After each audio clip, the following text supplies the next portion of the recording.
For God so loved the world, that he gave his only begotten Son, that whosoever believeth in him should not perish, but have everlasting life. For God sent not his Son into the world to condemn the world, but that the world through him might be saved. He that believeth on him is not condemned. But he that believeth not, is condemned already, because he hath not believed in the name of the only begotten Son of God. John chapter 3 verse 16 through 18. Oke, kita akan mulai kita punya pelajaran. Ini adalah bagian keempat. Inilah bagian terakhir daripada seri The War Against the Word of God, ya. Setan sedang memerangi firman Tuhan, dan selalu memerangi firman Tuhan sejak dia berada di surga sampai detik terakhir daripada keberadaannya di bumi ini. Dia akan tetap memerangi sampai dia menjadi debu. Oke, kita mulai di Roma 1 ayat 17. Dikatakan orang yang benar hidupnya berdasarkan iman. Dan kita tahu bahwa just itu adalah hukum Tuhan. Artinya orang yang benar adalah orang yang hidup berdasarkan iman terhadap hukum Tuhan.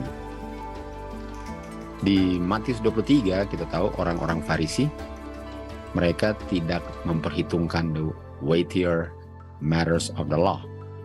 Dan salah satu daripada the weightier matters of the law adalah iman. Dan karena mereka tidak memperhitungkan itu, mereka nggak hidup berdasarkan iman, judgment, atau mercy. Iman itu kita tahu di Roma 10 ayat 17, diperolehnya dengan mendengar akan firman Tuhan.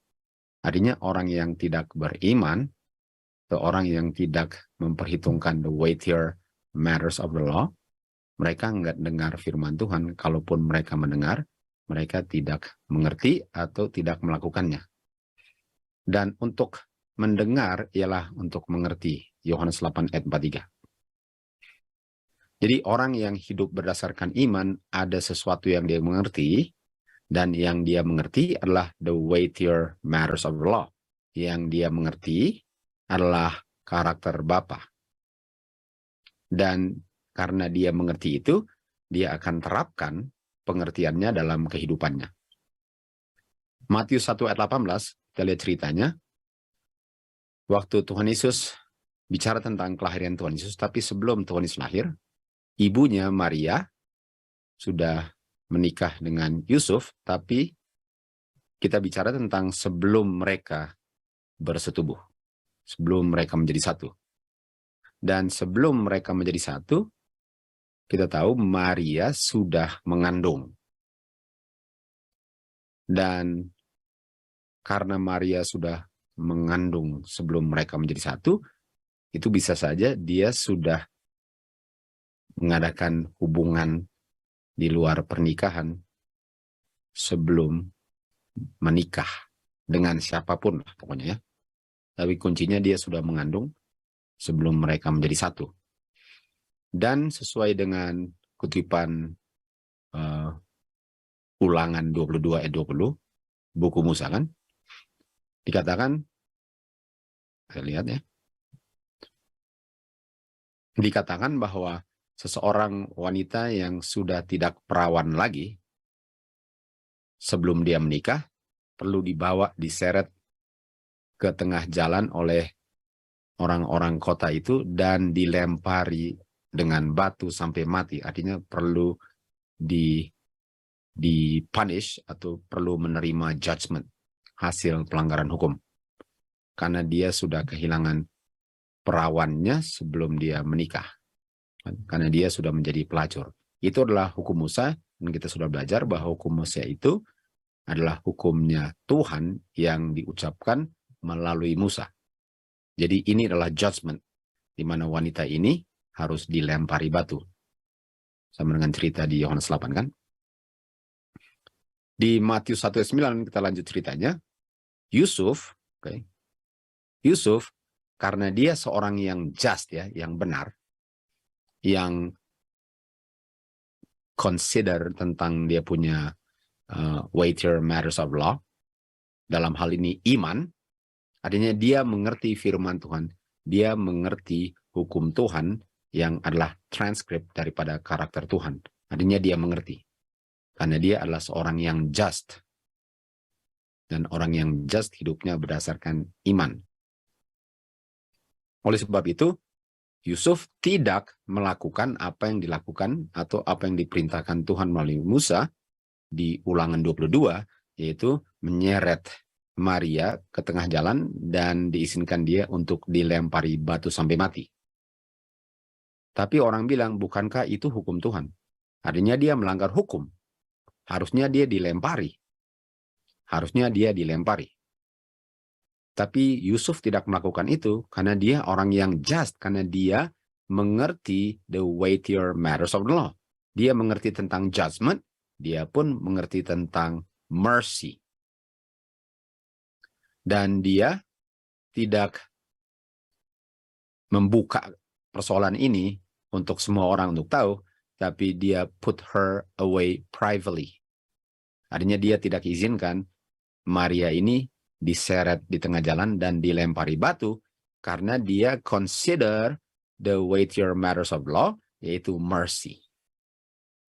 Di 1 Yohanes 1 ayat 9, dia faithful, setia, dan just. Just adalah berdasarkan iman, kan? Just ini adil. Just adil, dan adil itu ialah tetap hukuman harus dijalankan, tetapi bukan yang patut dihukumlah yang menjalankan hukumannya. Itu just.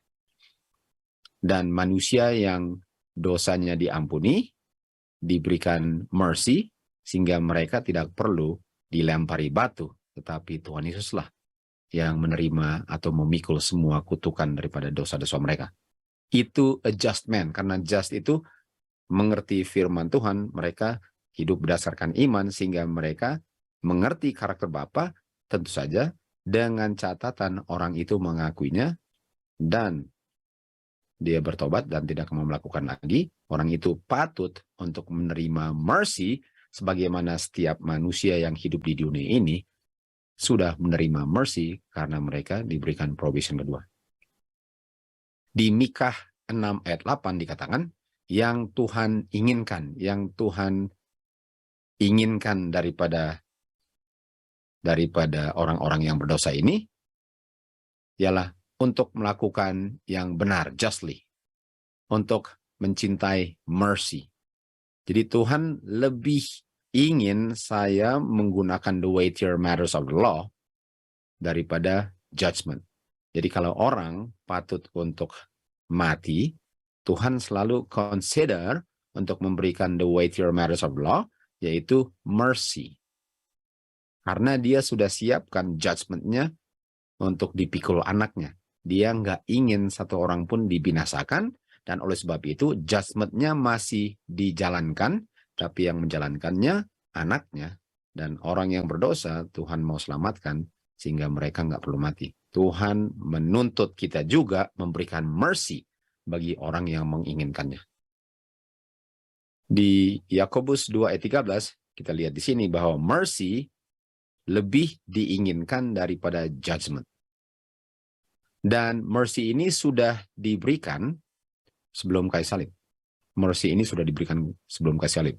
Sebagaimana pelajaran ketiga, kita tahu bahwa kalau Tuhan tidak memberikan mercy dan hanya menjalankan judgment kepada manusia berdosa, Adam dan Hawa nggak pernah hidup, sehingga nggak ada manusia di dunia ini. Dan itu buktinya bahwa Tuhan berikan mercy dengan memberikan provision kedua kepada manusia. Itu buktinya bahwa Tuhan lebih menginginkan untuk manusia menerima mercy daripada judgment. Oke? Kita lanjut ke cerita berikut. Cerita Daud dengan Bathsheba. Kita tahu bahwa Nathan datang kepada Raja Daud dan dia membuat satu perumpamaan. Dan perumpamaan ini tentang Raja Daud yang waktu dia dengar dia belum mengerti. Dia bilang ada seorang datang dan orang yang menerima dia bukannya membunuh dombanya untuk melayani tamunya, di mana dia punya domba, tapi dia ambil orang miskin punya domba, satu-satunya domba, dan dia membunuh domba orang miskin ini. Lalu Daud punya marah, naik pitam. Dia marah sekali. Dia bilang apa? Tentu saja orang yang melakukan ini harus mati. Dan waktu dia bilang orang yang melakukan ini harus mati, yang Daud bilang adalah judgment. Artinya Daud tidak consider the weightier matters of the law. Dia langsung bilang dia harus mati.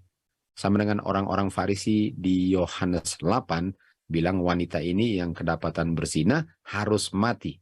Mereka tidak consider the weightier matters of the law, yaitu mercy, judgment dengan faith. Mereka enggak consider itu. Seperti Daud juga. Daud bilang orang ini harus mati. Dan di saat dia bilang orang ini harus mati, Nathan bilang kepada dia, cerita ini bicara tentang kamu. Kamulah orangnya yang kamu bilang harus mati. Jadi Daud cepat sekali dia menghakimi orang lain, dan bagaimana kamu memperlakukan orang lain, seperti itulah kamu akan diperlakukan. Artinya Daud bilang, saya patut mati. Tapi jangan lupa, Tuhan menginginkan kita untuk terima mercy karena dia sudah siapkan anaknya. Dan di perjanjian lama dalam bentuk simbol domba. Kan? Jadi Tuhan nggak mau seorang pun dibinasakan. Walaupun orang itu menginginkan judgment, tapi apakah setelah dia dibuat sadar, apakah dia akan bertobat? Kita tahu Daud bertobat. Daud sadar bahwa sebagaimana dia mau memperlakukan orang lain, itulah standar ukurnya di mana dia akan diperlakukan oleh Bapa. Dan di Mazmur 51 dia bilang, have mercy upon me. Ampunilah aku dan berkemurahanlah kepada aku sesuai dengan kasih sayangmu. Jadi kita bisa lihat bahwa Tuhan benar-benar mau memberikan mercy. Walaupun kepada orang yang mau orang lain mati, tapi di saat dia sadar, Tuhan memberikan mercy kepada dia. Karena memang benar-benar kita lihat Tuhan nggak mau satu orang pun mati. Kecuali dia pilih untuk mati dengan menolak mercy. Jadi mercy diberikan kepada Daud yang seharusnya menerima judgment, dan ini terjadinya sebelum kayu salib. Artinya apakah sebelum kayu salib sama dengan setelah kayu salib? Kalau Daud yang benar-benar patut untuk terima judgment sebagaimana dia memperlakukan orang lain, diberikan mercy. Artinya the weightier matters of the law sudah berlaku sebelum kayu salib dan masih berlaku setelah kayu salib. Dan kita tahu mercy itu berakhir waktu the last message of mercy dikabarkan, dan Daniel 12:1 pintu mercy tertutup, barulah judgment 100% tanpa mercy. Sebelum Daniel 12:1, semua judgment Tuhan di bumi ini masih dicampur aduk dengan mercy. Tetapi nanti 12:1, semua judgment Tuhan tanpa mercy. Di Matius 12 ayat 7, Tuhan Yesus bilang begini, kalau kamu mengerti apa artinya ini, kalau kamu mengerti, saya akan memberikan mercy dan bukan korban. Dan kamu nggak akan menuduh orang yang tidak bersalah. Apa maksudnya ini? Nah, pekerjaan ini kalau kita lihat, murid-murid sedang memetik gandum di ladang untuk makan pada hari Sabat, kan? Dan berdasarkan inilah, Tuhan Yesus bilang, kalau kamu mengerti ini, saya akan berikan mercy, bukan korban. Dan kamu nggak akan sembarangan menuduh orang yang tidak bersalah. Kita baca di Review and Herald, pekerjaan daripada imam-imam sesuai atau sehubungan dengan persembahan-persembahan korban dilipat gandakan pada hari Sabat. Namun, inilah pekerjaan yang perlu dilakukan dalam service of God. Dan sementara mereka punya pekerjaan bertambah pada hari Sabat, pekerjaan mereka tidak melanggar 10 hukum. Nah, kita tahu biasanya pengertian kita bahwa kalau hari Sabat kan pekerjaan harian berhenti, selesai, dan kita beristirahat kan. Kalau imam-imam mereka punya pekerjaan malahan lebih banyak pekerjaannya pada hari Sabat. Dan itu tidak melanggar 10 hukum. Lalu, pekerjaan seperti apa yang dilakukan pada hari Sabat yang tidak melanggar 10 hukum? Pekerjaan mercy. Jadi imam-imam itu bekerja dan kita tahu imam itu melambangkan Kristus. Artinya Kristus pada hari Sabat menolong orang untuk tidak berdosa. Kristus pada hari Sabat menyembuhkan mata orang buta, itu mercy semua. Semua pekerjaan Kristus berdasarkan mercy. Jadi kalau pekerjaan pada hari Sabat itu dilakukan berdasarkan pekerjaan keselamatan untuk menolong orang untuk diselamatkan, yaitu mercy, itu pekerjaan tidak melanggar 10 hukum. Dan ini murid-murid di ladang gandum ini, mereka mau cari makan kan? Mereka lapar dan mereka mau makan pada hari Sabat. Nah, apakah salah untuk memetik gandum pada hari Sabat? Tergantung kamu sedang melakukan pekerjaan apa. Kalau pekerjaan kamu yang kamu lakukan itu sesuai dengan pekerjaan mercy atau menolong orang untuk diselamatkan, untuk menginjil, benar-benar untuk memberikan kabar keselamatan, lapar itu hasil daripada pekerjaan mercy sehingga kamu patut untuk makan karena kamu sedang melakukan pekerjaan keselamatan. Kecuali pekerjaan kamu itu bukan pekerjaan mercy, itu dianggap kerja dan melanggar 10 hukum. Jadi apakah murid-murid bisa dituduh pelanggar hukum kalau mereka dengan Tuhan Yesus sedang bekerja untuk menolong orang-orang yang berdosa di dunia ini? Dan Tuhan Yesus bilang, kalau kamu mengerti ini, saya akan memberikan mercy dan bukan korban. Kalau kamu mengerti ini, kamu tidak akan menuduh orang yang tidak melanggar 10 hukum. Sebagaimana pekerjaan Tuhan Yesus di Yohanes 9 untuk bekerja mercy untuk menyembuhkan buta daripada mata orang buta. Jadi kita bisa lihat bahwa pekerjaan mercy itu adalah pekerjaan yang nggak pernah berakhir hari apapun.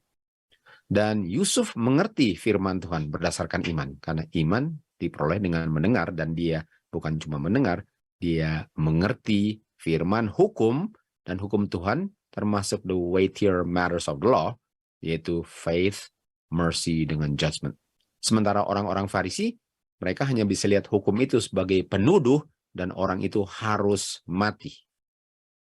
Nggak ada mercy. Tetapi karakter Bapa mereka nggak mengerti.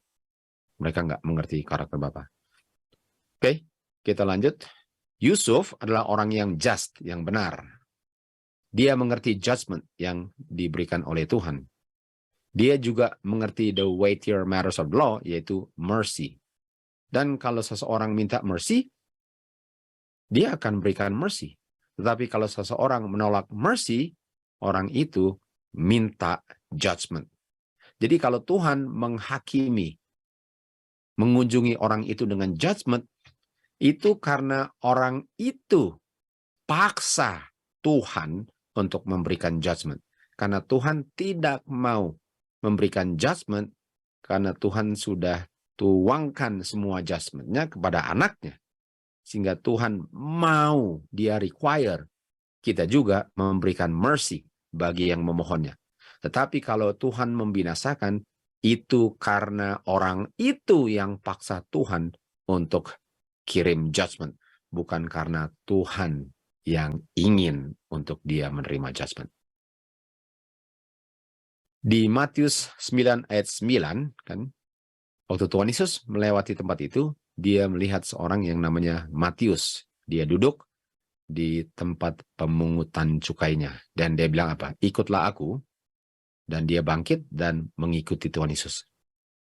Dan tibalah waktunya waktu Tuhan Yesus duduk bersama-sama di rumah, untuk makan, banyak orang-orang pemungut cukai dan orang-orang berdosa bersama-sama dengan murid-muridnya duduk bersama-sama dengan Tuhan Yesus.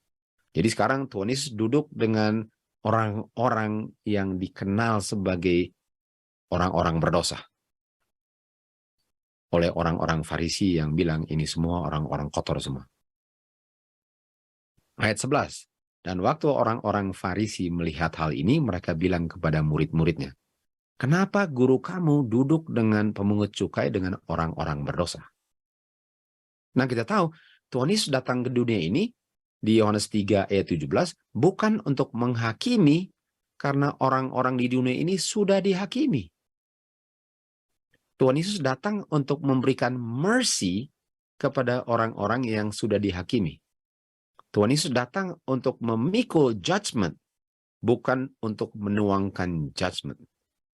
Dan yang dia cari adalah orang-orang yang patut untuk terima judgment, dia memberikan mercy. Dan orang-orang Farisi bilang, "Kenapa kamu duduk sama orang-orang yang patut mati?" Seakan-akan mereka nggak pernah berdosa.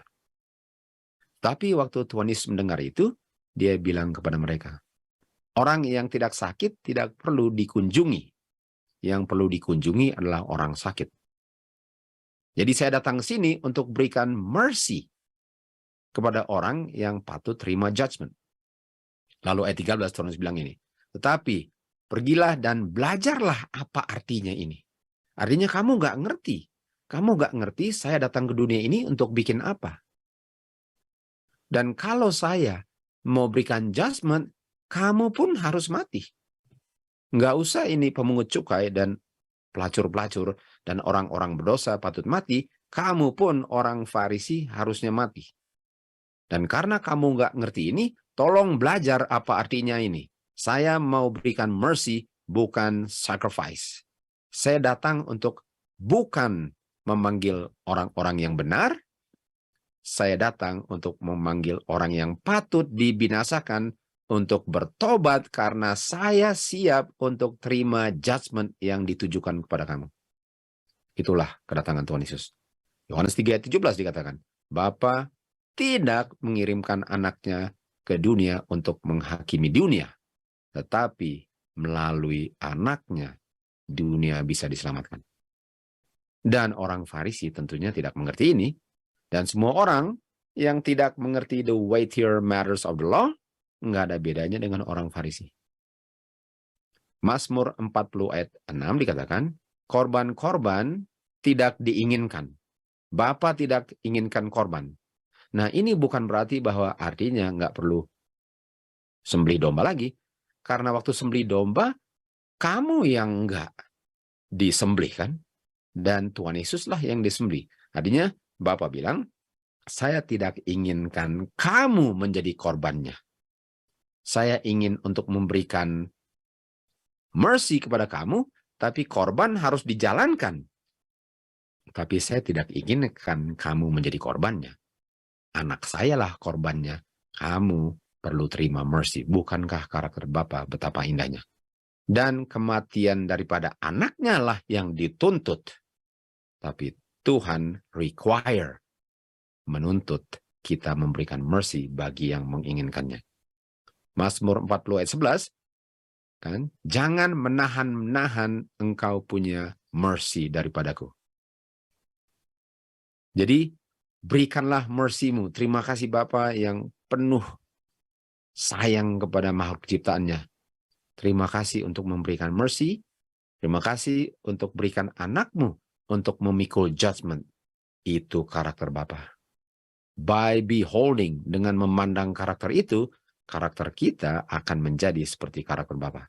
Dengan catatan, saya mengerti dengan benar karakter Bapa. Oke, belajarlah apa arti daripada hal ini. Matius 12 ayat 7, kalau kamu mengetahui apa arti daripada hal ini, saya akan berikan mercy dan bukan sacrifice. Hosea 6 ayat 6 dikatakan, saya menginginkan mercy, bukan sacrifice. Dan untuk menginginkan mercy ialah the knowledge of God. Artinya, kalau kamu kenal Bapa, kamu nggak akan menuntut orang itu dilempari batu. Kalau kamu menuntut orang itu dilempari batu, itu karena kamu nggak kenal Bapa. Kamu nggak kenal bahwa Bapa itu mercy. Yakobus 2:13, Bapa lebih menginginkan untuk memberikan mercy daripada judgment. Dan mercy, orang yang mengenal Bapa adalah orang yang mengenal bahwa Bapa lebih mau orang berdosa terima mercy daripada dibinasakan.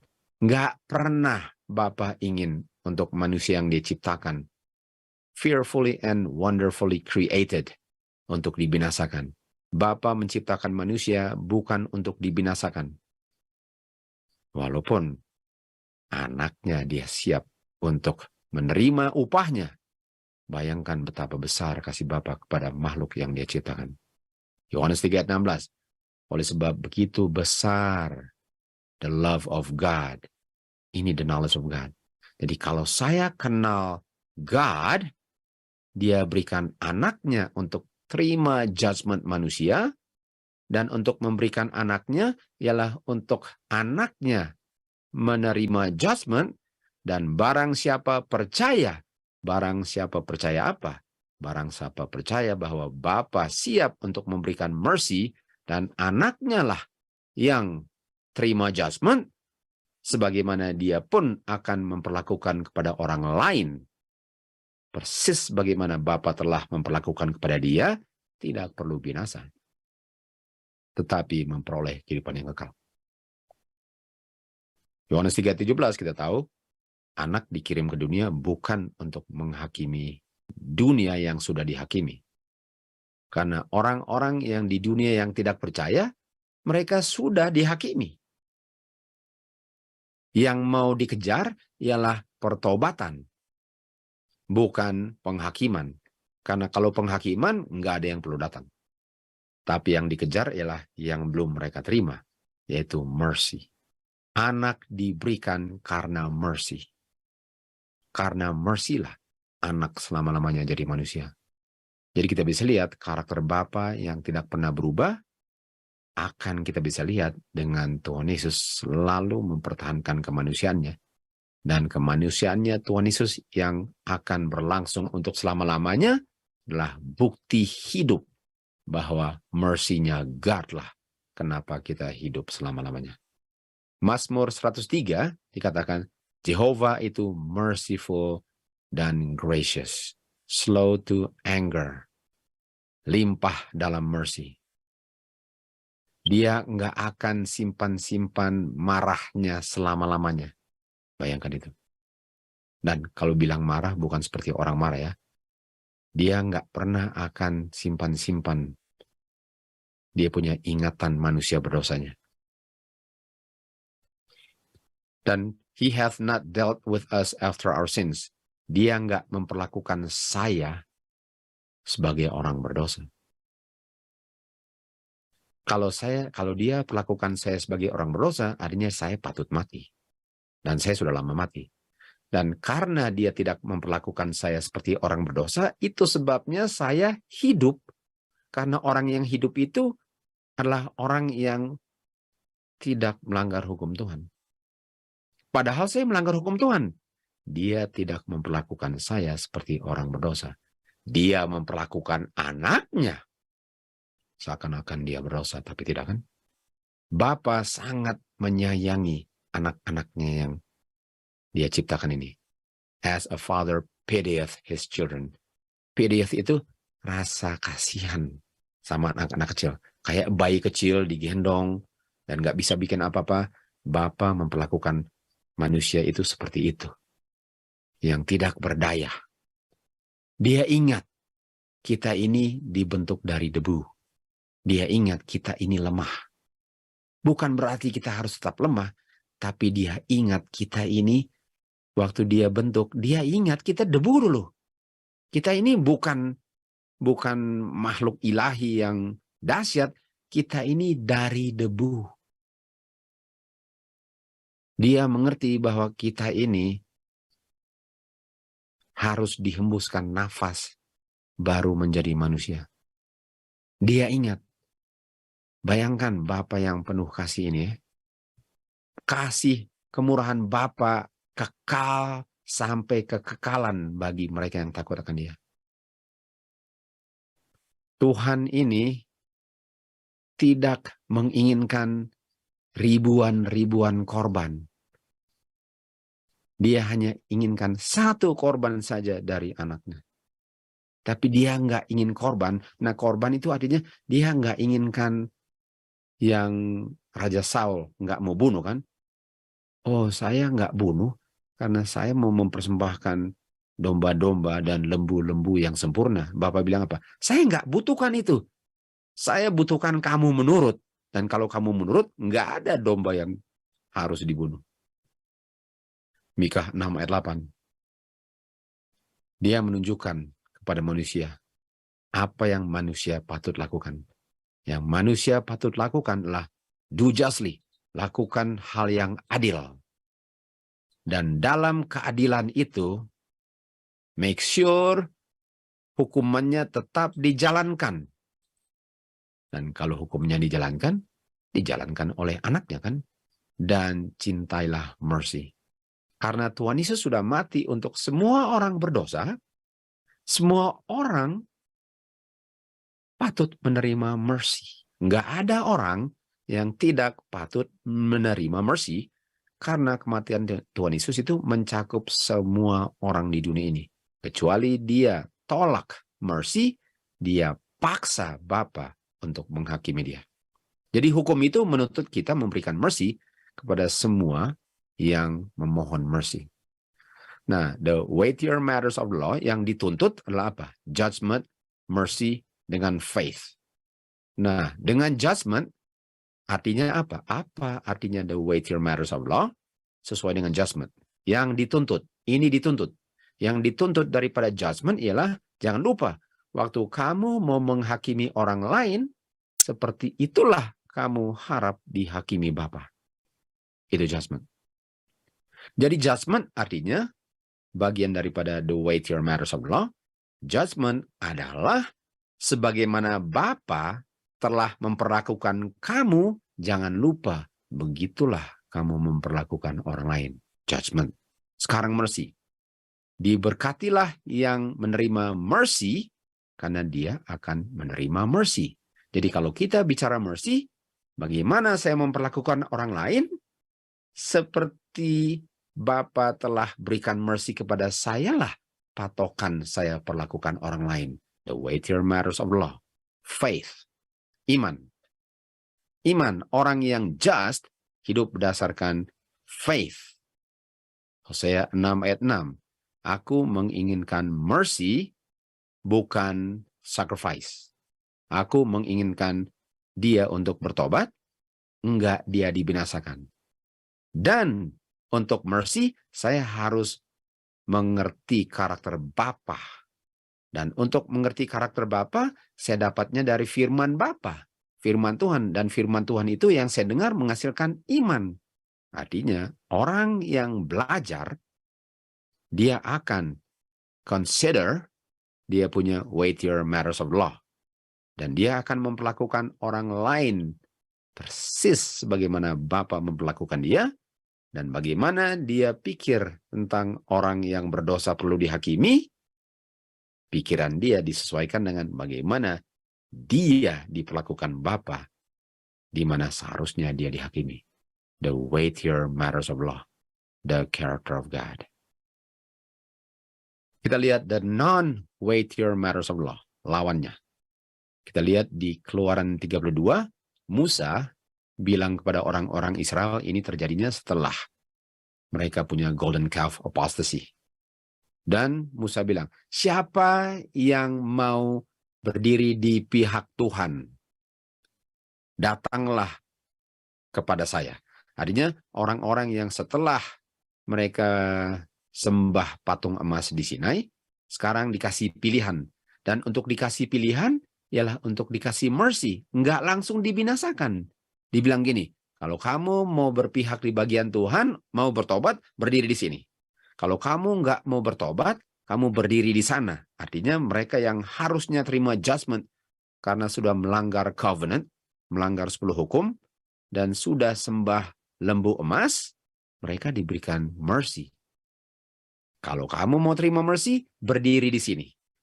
Lalu perintahnya diberikan kepada orang-orang Lewi karena hanya orang suku Lewi lah yang berdiri di situ karena mereka tidak terlibat dalam penyembahan patung emas itu kan, lembu emas.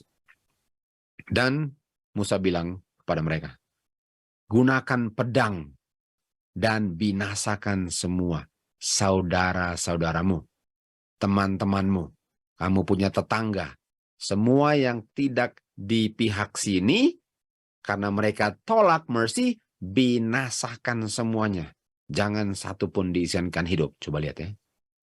Coba lihat ini.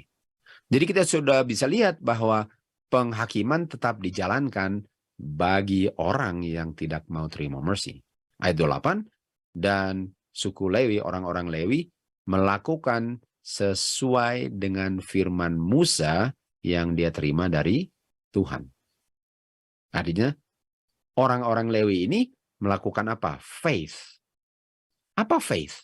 Faith artinya mereka dengar apa yang Tuhan bilang melalui Musa, dan mereka lakukan. Itu faith. Tapi itu faith dengan catatan mereka tolak mercy. Jadi kalau mereka ini terima mercy dan berpihak ke bagian Musa, tentu saja mereka nggak dibinasakan. Karena weightier matter of the law itu berlakunya mercy. Karena mereka minta mercy waktu mereka berdiri di pihaknya Musa. Tapi karena mereka berdirinya tidak di pihaknya Musa, artinya mereka paksa Tuhan melalui Musa, melalui orang Lewi, membinasakan mereka karena mereka tolak mercy, mereka paksa Tuhan untuk menjalankan judgment. Mereka yang menjalankan judgment sedang melakukan perintah otoritas ilahi. Mereka menjalankan, mengeksekusi perintah Raja Surga. Dalam kebutuhan manusia, hati-hati. Hati-hati dengan menghakimi dan menuduh orang lain. Tetapi waktu Tuhan sudah memerintahkan untuk menjalankan dia punya eksekusi terhadap orang dosa, dia harus menurut iman. Jangan lupa, weightier matters of the law, salah satunya iman. Mereka yang menjalankan ini eksekusi yang tidak nyaman ini, mereka sebenarnya mengungkapkan betapa mereka benci pemberontakan dan penyembahan berhala. Sebagaimana Bapa benci dosa, kita pun harus benci dosa, dan pengungkapan benci dosa itu dengan menjalankan judgment terhadap orang yang tolak mercy. Dan mereka benar-benar mengabdikan sepenuhnya diri mereka kepada Tuhan. Dan Tuhan menghormati kesetiaan mereka. Makanya suku Lewi diberkati karena mereka menjalankan perintah Tuhan dengan menjalankan judgment. Kalau di akhir zaman, yang kita tahu website itu, pasti mereka bilang apa? Oh no, karakter Tuhan itu bukan seperti itu. Jangan binasakan itu karakter setan. Sudah bisa lihat, mereka enggak mengerti karakter Bapa, tapi orang-orang Lewi, imam-imam, mereka mengerti karakter Bapa, dan mereka dihormati karena mereka mengerti karakter Bapa. Jadi kita bisa lihat orang-orang Israel sudah kedapatan bersalah dengan pemberontakan mereka dengan menyembah lembu emas. Dan pemerintahan surga, untuk pemerintahan surga atau pemerintahan surga di dalam umatnya, untuk mempertahankannya harus justice, harus judgment dijalankan terhadap orang-orang yang sudah mengkhianat dan tidak mau bertobat. Namun sementara Tuhan sedang menjalankan judgment, pada waktu yang bersamaan dia sedang mengungkapkan mercy. Sementara dia mempertahankan hukumnya, dia berikan kebebasan mereka untuk pilih apakah mereka semua mau bertobat. Dan hanya yang tetap mengeraskan hati dalam pemberontakanlah yang dibinasakan sesuai dengan permintaan mereka, bukan karena itu keinginan Tuhan.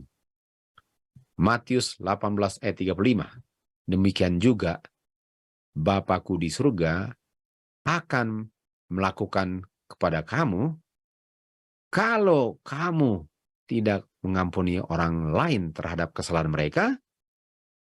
Itulah titik mistar ukur Bapa untuk memperlakukan kamu. Kepada Bapa yang sangat penuh dengan kemurahan, untuk menghakimi adalah satu tindakan yang aneh bagi dia. Aneh. Bapa tidak pernah ingin untuk orang berdosa dibinasakan. Dia tidak pernah ingin untuk membalas mereka. Mata ganti mata. Dia sama sekali tidak ingin untuk lakukan itu. Tetapi Bapa dipaksa oleh orang berdosa untuk melakukan ini.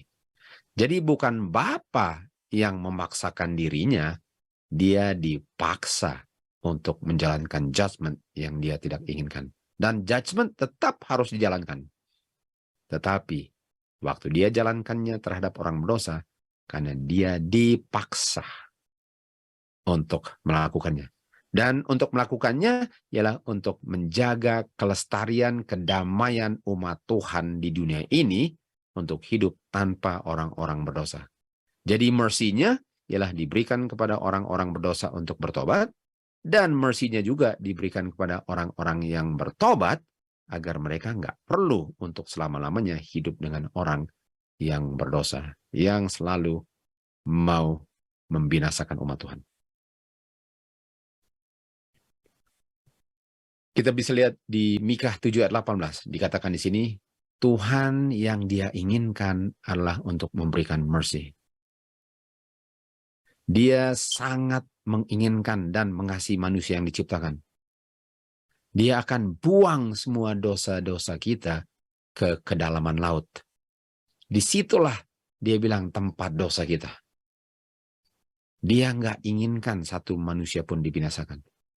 Itu sebabnya dia berikan anaknya. Dan anaknya itulah yang memikul semua upah dosa manusia. Di manuskrip release 10 dikatakan, siapa yang mau bilang bahwa Tuhan tidak akan lakukan apa yang dia bilang dia melakukan. Jadi ada orang bilang, oh memang Tuhan bilang itu, tapi enggak, dia enggak bikin itu. Dia terlalu baik untuk bikin itu. Lalu di sini dikatakan, siapa yang bilang bahwa Tuhan enggak akan bikin apa yang dia bilang dia mau bikin. Tuhan itu selalu benar. Orang yang tukang bohong. Tuhan akan datang di tengah api untuk mengunjungi orang-orang berdosa yang tidak mau mengenal dia dan tidak mau menurut hukum dia. Mereka semua akan dikunjungi. Dan di dalam dia punya mercy yang tidak terbatas, itu sebabnya dia menunda kedatangannya agar dunia ini bisa diberikan kesempatan untuk bertobat. Jadi kenapa Tuhan belum datang-datang? Tuhan belum datang karena Tuhan punya mercy. Because of mercy. Itu sebabnya kenapa Tuhan belum datang. Artinya di saat orang di dunia ini tambah lama tambah jahat, tambah menolak mercy Tuhan, tambah dekatlah kedatangan Tuhan Yesus. Dan karena Tuhan belum datang, karena memberikan kesempatan bagi orang berdosa untuk bertobat, orang berdosa yang nggak mau bertobat, menunjuk itu sebagai bukti bahwa Tuhan Yesus nggak pernah akan datang. Di dalam kemurahannya kepada orang-orang di dunia, Tuhan menyingkirkan penduduk bumi yang jahat di zaman Nuh. Di dalam mercy-nya, dia binasakan orang-orang jahat di Sodom. Melalui pekerjaan tipuan setan, pekerjaan-pekerjaan kejahatan ini menerima simpati dan penghormatan. Jadi banyak orang dengan kebaikan Tuhan, malahan mereka tuduh Tuhan nggak pernah benar. Mana katanya mau dibinasakan? Kok nggak dibinasakan? Nggak dibinasakan itu karena Tuhan punya mercy.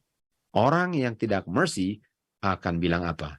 My Lord delayeth his coming. Mereka tidak memiliki the weightier matters of law.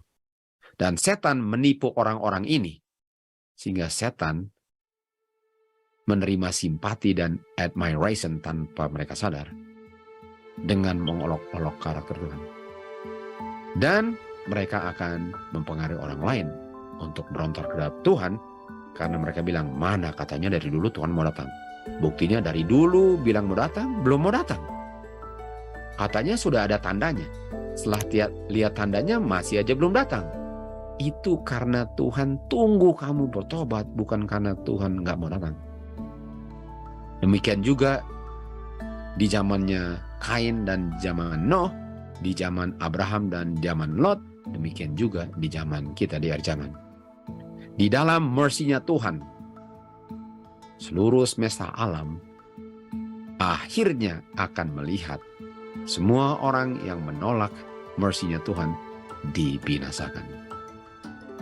Oleh sebab begitu besar kasih Bapa, judgment diberikan kepada anaknya yang dikirim ke dunia ini untuk bilang, My Father loves you. My Father mau memberikan mercy kepadamu. Akulah yang menerima judgment-mu. Barang siapa yang percaya dan menerima mercy-nya Bapa dan menerima juga bahwa anaknya lah yang menerima judgment, tidak akan binasa, tetapi memperoleh kehidupan yang kekal. Semoga kita renungkan terus kebaikan Bapa, karena karakter Bapa itulah yang kalau kita mengerti dan kita pandang dan kita praktekkan dalam kehidupan kita, yang akan membuat kita semua diselamatkan karena mercy-nya Bapa dan judgment-nya manusia yang dipikul anaknya. To God be the glory.